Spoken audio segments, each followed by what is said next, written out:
지난 시간에 두 스파이가 여리고성에 갔습니다.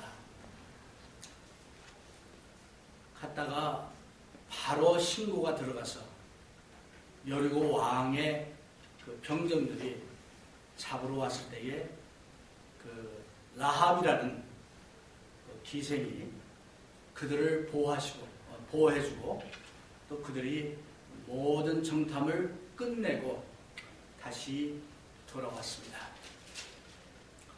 그래서 그 두 스파이가 여호수아에게 2장 24절에 보니까 진실로 여호와께서 그 온 땅을 우리 손에 붙이셨으므로 그 땅의 모든 거민이 우리 앞에서 간담이 높더이다 라고 여호수아에게 보고를 했습니다. 이 보고를 들은 여호수아가 얼마나 기뻤겠습니까? 아마 그 보고를 듣자마자 다른 그 지도자들에게 이런 정부가 왔다 라고 또 얘기했겠죠. 어떻든 그래서 그 스파이들의 그 보고를 듣고 그 다음날 아침에 일찍이 여호수아가 일어납니다. 그래서 일찍이 일어나서 모든 사람들에게 이제 알립니다.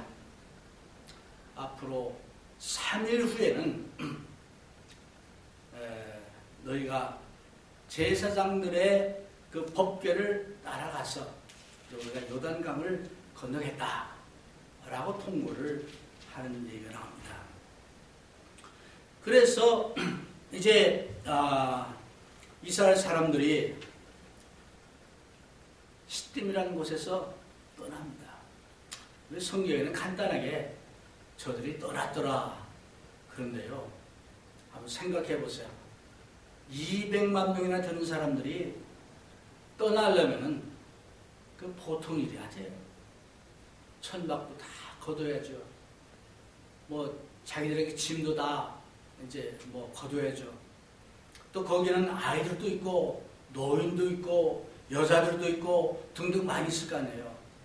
그 사람들이 다 이제 짐을 싸가지고 이제 이동을 하려면은 그 일이 간단한 일은 아닙니다. 근데 여기 보니까 시딤에서 떠나 요단에 이르러서는 아주 간단하게 되어 있어요. 그 모든 자세한 내용이 생략됐습니다. 그러나 우리가 상식적으로 생각할 때, 그 보통 일이 아니겠구나 그런 생각을 듭니다. 그래서 그 시딤에서부터 요단 강까지는 거리가 한 12마일 정도 됩니다. 그러니까 우리 집에서 우리 교회에 오는 거리보다 훨씬 짧아요. 그렇지만 그 많은 사람들이 아이들, 노인들, 뭐 노인들은 많이 없으니까 좀 그래도 낫겠지만 그네들이 아이들까지 이렇게 12마일을 걸으려면 상당히 시간이 좀 걸렸겠구나 그런 생각을 합니다. 어떻든 그렇게 이동을 해가지고 앞에 요단강 있는 데까지 와가지고 일단 거기다가 이제 천막을 치고 진을 칩니다. 네. 그래서 여호수아가 거기서 3일 동안을 준비하는 그런 내용이 오늘 성경에 나옵니다. 그래서 이제 3일 동안 뭘 했겠느냐? I don't know. 그러나 3일 동안 나름대로 준비도 하고 또 마음의 준비도 하고 뭐 등등 했겠죠. 근데 저는 그 3일 동안 처음에는 이제 시딤이라는 곳에서부터 요단강까지 왔을 때는 다른 생각이 별로 없었겠지만 막상 그렇게 조상들에게 자기들 부모에게 듣던 그 참 약속의 땅, 축복의 땅, 가나안 땅을 저 강 건너에 바라보면서 아마 다른 것은 안 보이고 그 감격이 넘쳤겠고 기대감이 넘쳤으리라 생각이 듭니다. 근데 막상 와서 조금 정신을 차리고 보니까 앞에 요단강이 있네요. 이 강이 15절에 보니까 추수 때가 되면은 강물이 뚝을 넘칠 정도로 강물이 많다 그랬어요. 그 수량이. 저도 그 옛날에 흑석동 살 때 홍수 특히 장마 때 한강 가보면요 강물이 꽉 차가지고 막 그 위에서부터 떠내려오는 뗏목, 뭐 짚 이런 게 떠내려오는데 겁나요. 막 얼마나 세게 흐르는지. 그러니까 강물에 떠내려갔다 하는 정말 수영을 잘하는 사람도 그랬을 거예요. 그래서 이네들이 그 강물을 보면서 넘쳐나는 강물 또는 그 여러 가지 그 강물에 흐르는 여러 가지 그 부정물들 그뿐 아니라 이제 주님 이제 예레미야서에 보니까 이런 말이 있습니다. 내가 보행자와 함께 달려도 피곤하면 어찌 능히 말과 경주하겠느냐. 내가 평안한 땅에서는 무사하려니와 요단의 창이란 중에서는 이게 요단강이 물이 많을 때는 어찌하겠느냐. 그러니까 요단강이 창이랄 때는 힘들다 그런 얘기예요. 예레미야서에도 그런 말이 있습니다. 그 요단강을 바라보면서 이스라엘 사람들 가운데 마음이 저기 어떻게 오는가. 배도 없고 다른 특별한 방법도 없고 그러면서 자기도 모르게 의심이 생기고 불안한 마음이 생기고 뭐 등등 그랬을 겁니다. 사흘 동안에 하나님은 아직 가라고만 했지 어떻게 가라고 구체적인 방법은 얘기해 주지 않았습니다. 그래서 사흘 동안 있었는데 사흘 후에 여호수아가 이제 지도자들을 불러가지고 백성에게 명해서 하는 말이 너희는 레위 사람 제사장들이 너희 하나님 여호와의 언약궤에 매는 것을 보거든 너희 이곳을 떠나 그 뒤를 쫓으라. 그 뒤를 쫓으라. 구체적인 명령을 여기서 주고 있습니다. 새해 들어서 여러분이나 저나 이제는 정말 믿음 생활 잘 해보고 금년에는 가능하면 걱정, 의심 다 버리고 감사함으로 기쁨으로 하나님을 섬기고 좀 그렇게 살아봐야겠다 라고 결심을 했을 줄 믿습니다.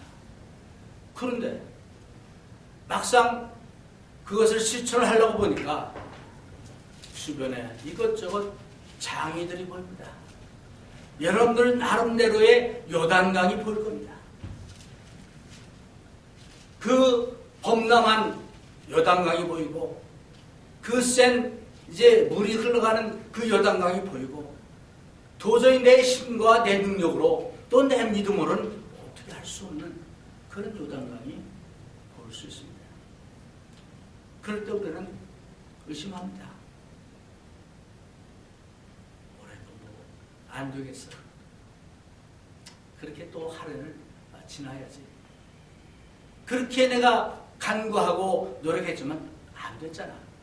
이런 이제 불안한 마음, 또 믿지 못하는 그런 마음들이 들음으로 말미암아 요단이 우리의 장애가 되어서 저 건너편에 있는 축복의 땅, 약속의 땅, 하나님 약속한 그 모든 어번던트 라이프, 풍요로운 삶을 우리가 누리지 못하는 그런 한 해가 될 수도 있을 겁니다. 그런 마음을 이스라엘 사람들이 갖고 있을 때에 여호수아가 지도자들을 향해서 말합니다. 돌아다니면서 저 법궤를 메고 가는 레인들을 쫓으라. 명합니다.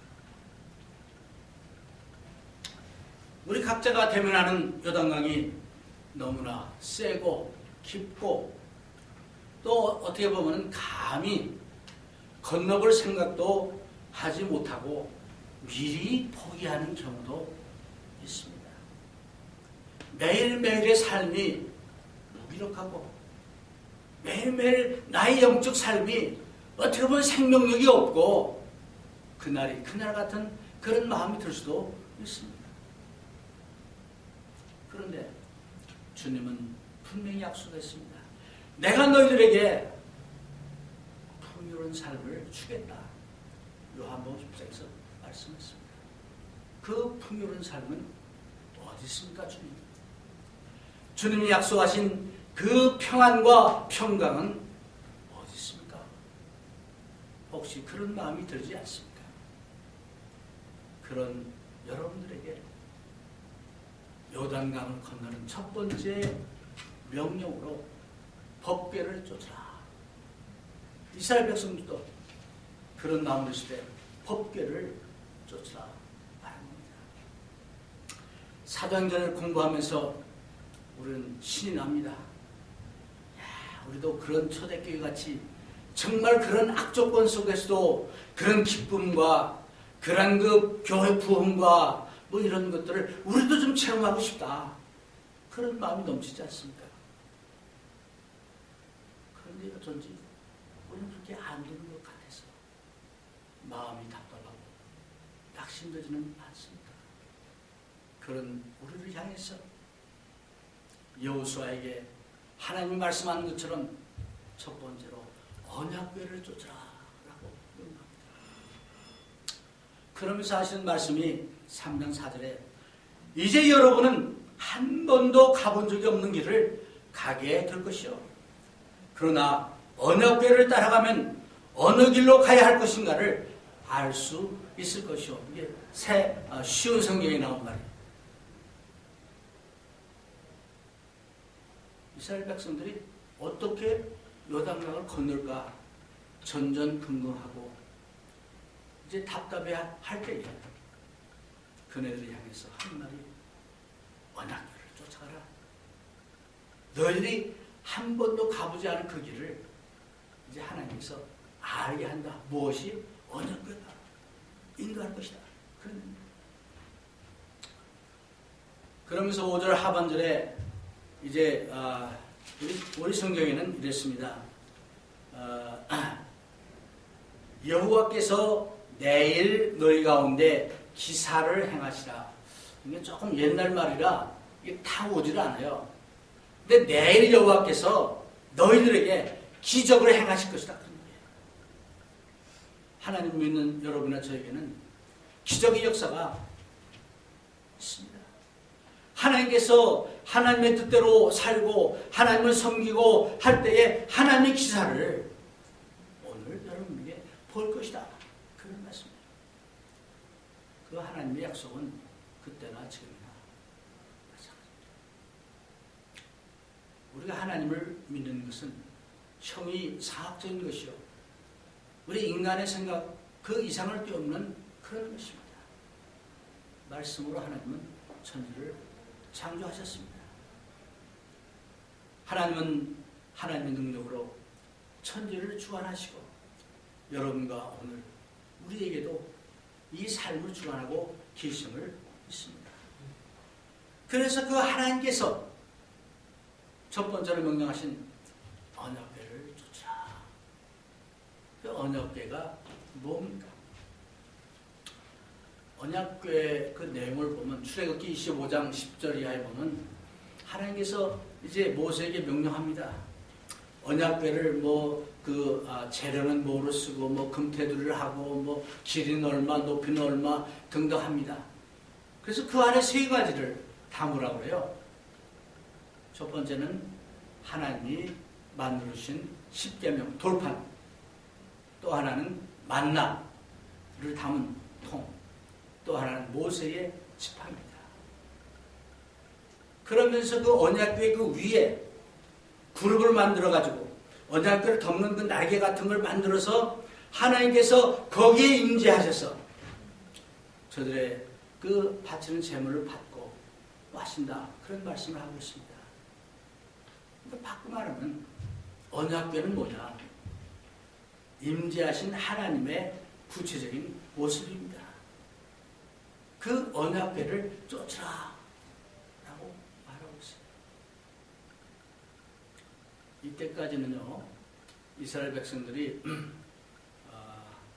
하나님께서 인도하시는 것을 어떻게 따라가고 어떻게 봤습니까? 구름기둥, 불기둥을 통해서 구름기둥이 저기 가면은 하나님이 지금 우리를 저쪽으로 인도하시는구나, 따라가야죠.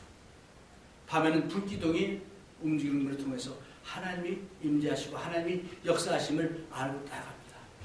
그런데 이제는 가나안 땅을 가기 위해서 요단강을 건너는 그 시점에서는 그 구름기둥과 불기둥은 얘기가 없고 언약궤가 등장합니다.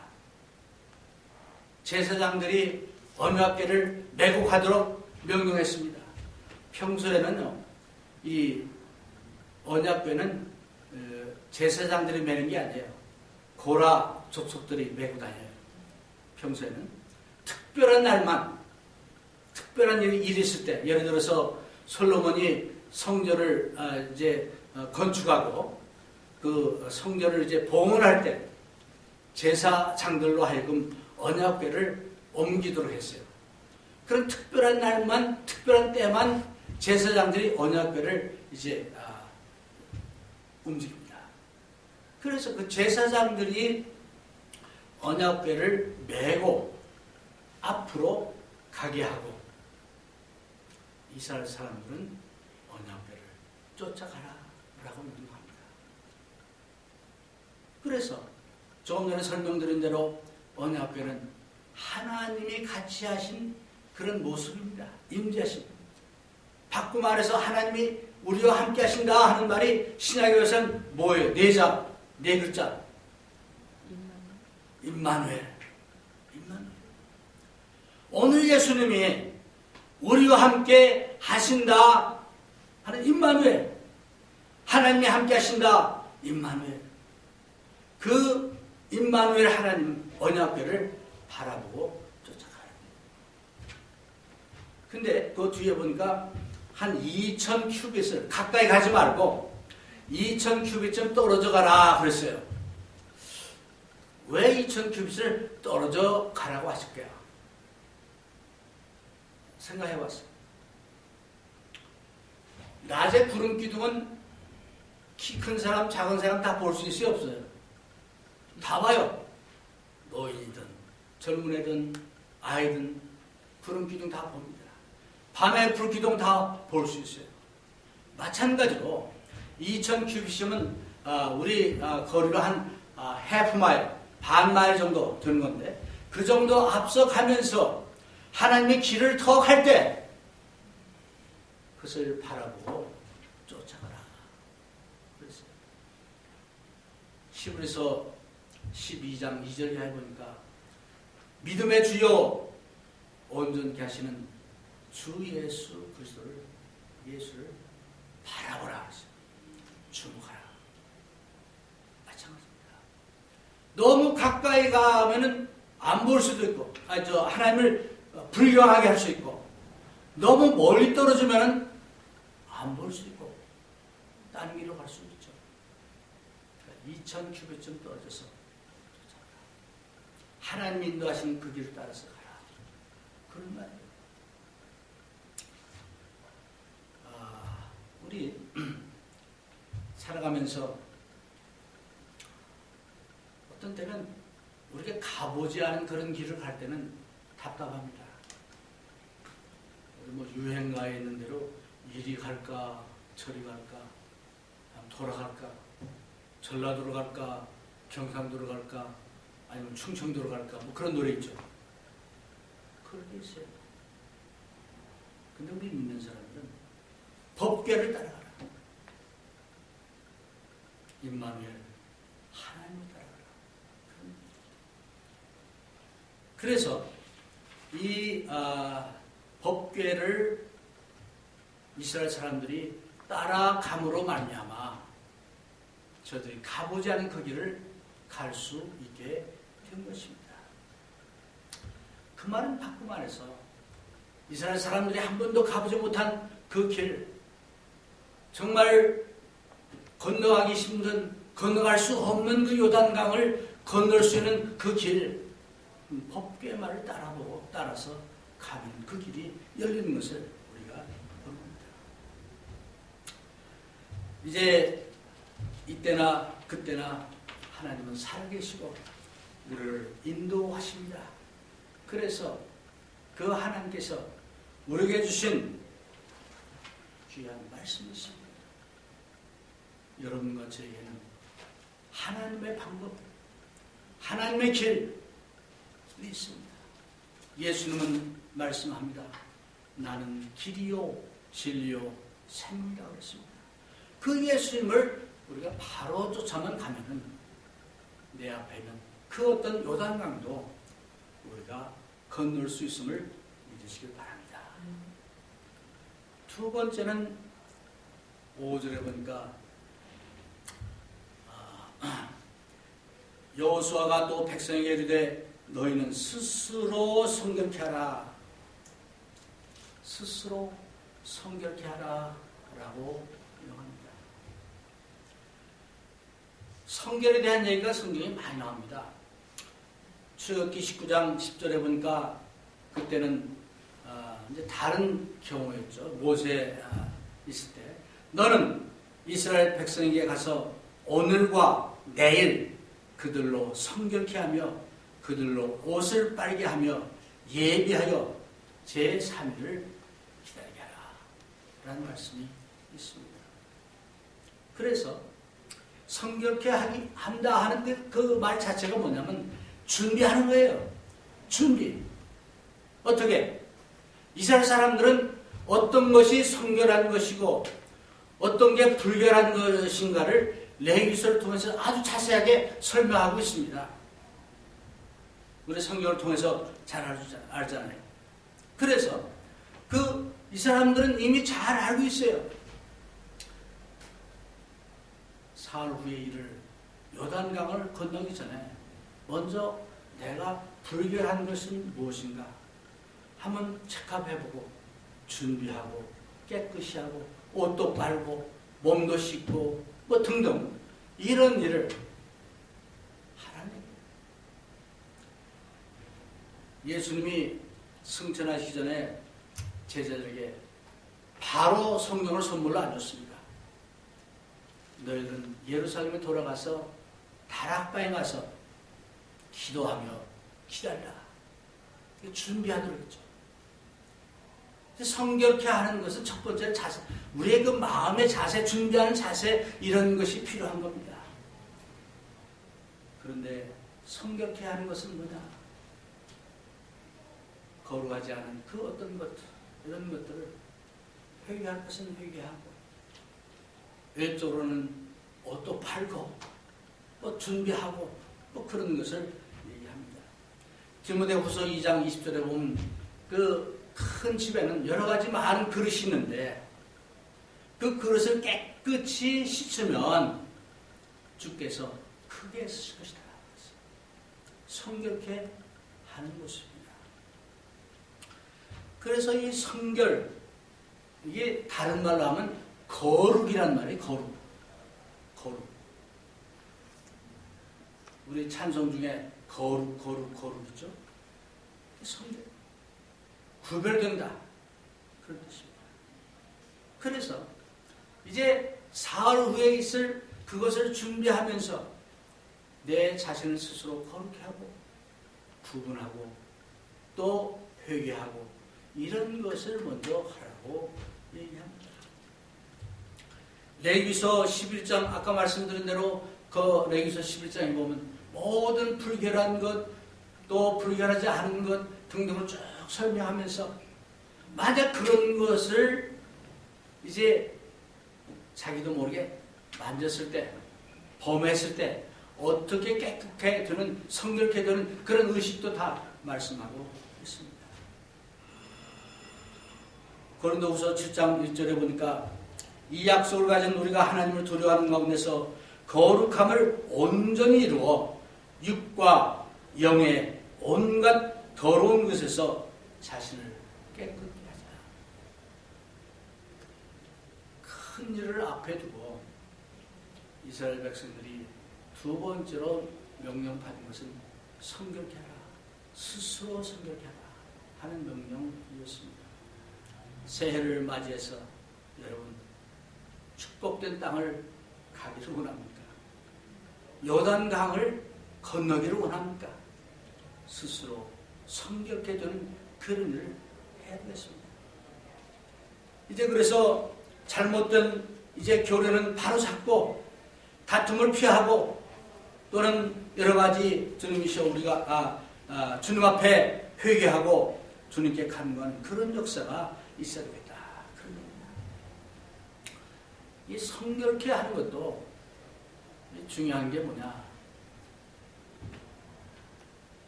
자기 자신이 성결케 해야 돼요. 아무도 나를 대신해서 성결케 하지 못합니다. 아무도 여러분의 생각을 바꾸어주지 않습니다. 아무도 여러분의 잘못된 태도, 잘못된 풍습을 또 습관을 바꾸어주지 않습니다. 그 누구도 부모라 할지라도 여러분이 더 좋은 믿음 생활을 하도록 할 수 없습니다. 스스로 성결케 해야 돼요. 이게 자기 자신의 결심입니다.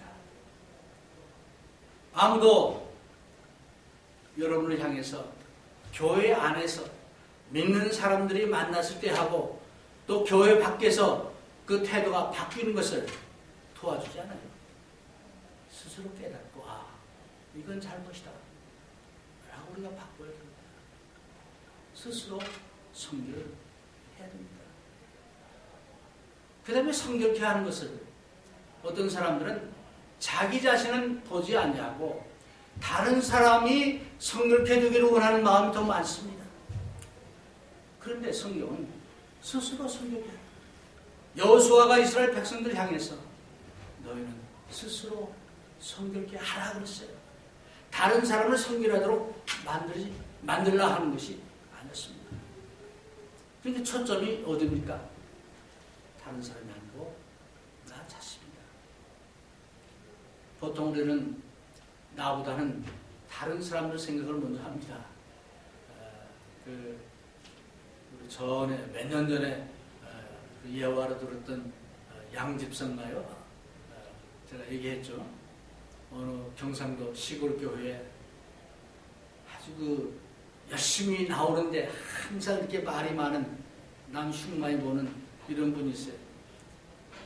그러니까 참 모임 때마다 다른 사람 흉을 보고 뭐 이러니까 이 목사님이 어떻게 좀 고쳐줬으면 좋겠는데 그래 마침 한 번은 새벽 기도에 딱 그분하고 이제 그 목사 부부하고 앉았더래요. 때는 때다 하고 열심히 하나님 말씀을 가지고 이제 설교를 한 거예요. 그때 끝나고 나서 이분이 하는 말이 오늘 은혜 많이 받았는데 그 양집사가 오늘 왔더라면 참 좋았을 텐데 라고 얘기를 했다고 합니다. 내 자신을 성결케 해야 합니다. 내 남편이 아니고 내 아내가 아니고 다른 교인이 아니고 다른 교회 직분자가 아니고 또 우리 이웃이 아니고 내가 스스로 성결케 하는 그런 역사가 있어야 되겠어요. 요단강을 건너기 앞서서 여호수아가 말씀하고 스스로 성결케 하라 라고 했습니다. 또 흔히 우리는 이런 성결케 하는 이런 것을 할 때 나 혼자 해봐야 소용없어. 딴 사람 다 이런데 뭐 라고 생각합니다. 근데 한 사람 한 사람의 성결케 하는 것이 아주 중요합니다. 한 사람의 중요성을 다시 한번 인식해야 되겠습니다. 여호수아서를 이제 공부해보면 아간이라는 그 한 사람의 생각 때문에 얼마나 많은 사람이 죽고 고통을 받았습니까? 한 사람이 한 행동으로 인해 가지고 전체가 피해를 보고 어려움을 겪는 그런 경우 많습니다.